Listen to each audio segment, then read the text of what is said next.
नमस्कार। Language development अगर आप देखें तो जो पहला डेवलपमेंटल माइलस्टोन है 0 to 3 मंथ्स में, वो है डेवलपमेंट ऑफ स्टार्टल रिफ्लेक्स।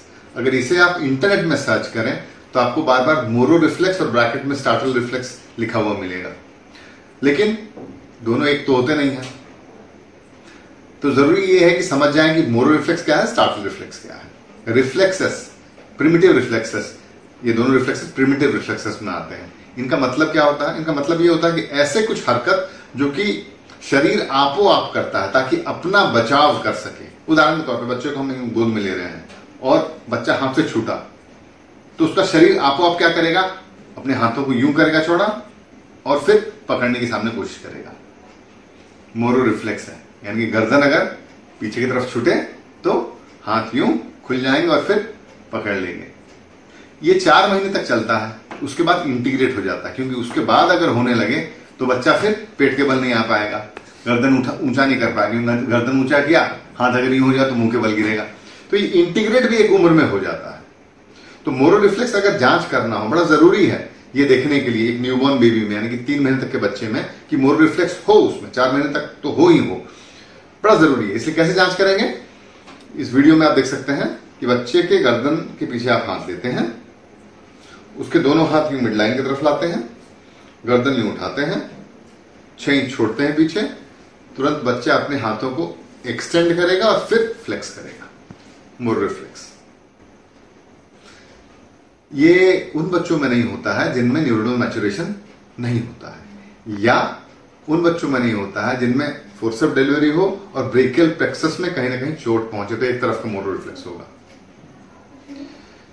इसके उल्टा अगर आप स्टार्टल रिफ्लेक्स को देखें तो स्टार्टल रिफ्लेक्स में क्या होगा? स्टार्टल रिफ्लेक्स में एक जोर की आवाज होगी, बच्चा अपनी आंखें बड़ी करेगा और यूं चूसना, ओरल पैल्पेबल रिफ्लेक्स होना शुरू होता है। ये क्यों होता है भला? ये इसलिए होता है ताकि जोर की आवाजों से बच्चा आपो आप अपने कान की रक्षा कर सके। ये इंटीग्रेट नहीं होता, जिंदगी भर चलता है, इसलिए जोर की अगर आवाज हो तो यूं हाथ कान की तरफ आ जाते हैं, ऑटोमेटिकली आंखें बड़ी हो जाती हैं। तो इस तरह अगर आप देखें तो मोरो रिफ्लेक्स गर्दन को पीछे छोड़ने के चलते होता है, जहां की वेस्टिबुलर सिस्टम या बैलेंस में कुछ गड़बड़ी आती है, जिसके चलते वेस्टिबुलर न्यूक्लियाई से ये मोरो रिफ्लेक्स मेडिएट होता है। और स्टार्टल रिफ्लेक्स आवाज सुन के होता है, इसलिए ऑडिटरी न्यूक्लियाई से होता है। चूंकि ऑडिटरी न्यूक्लियाई या ऑडिटरी सिस्टम और वेस्टिबुलर सिस्टम इनर ईयर के पार्ट हैं और पास हैं, दोनों को एक साथ दिखा दिया जाता है। एक गलती जो अमूमन हम लोग करते हैं क्लिनिकल एग्जामिनेशन में, वो ये करते हैं कि बच्चा लेटा हुआ ही हो अगर एग्जामिनेशन टेबल पे, तो उसी को पीट देते हैं, ये देखने के लिए बच्चा चौंक रहा है कि नहीं। अमूमन इस कंपन के चलते बच्चा चौंक जाता है।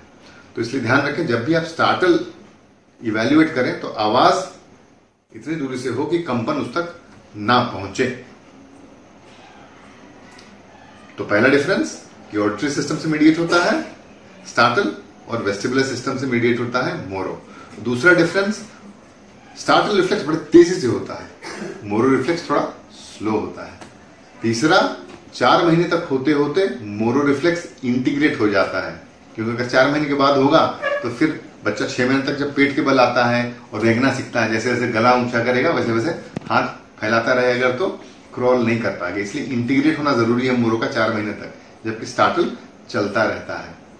ये कुछ फर्क है, जानना जरूरी है। धन्यवाद।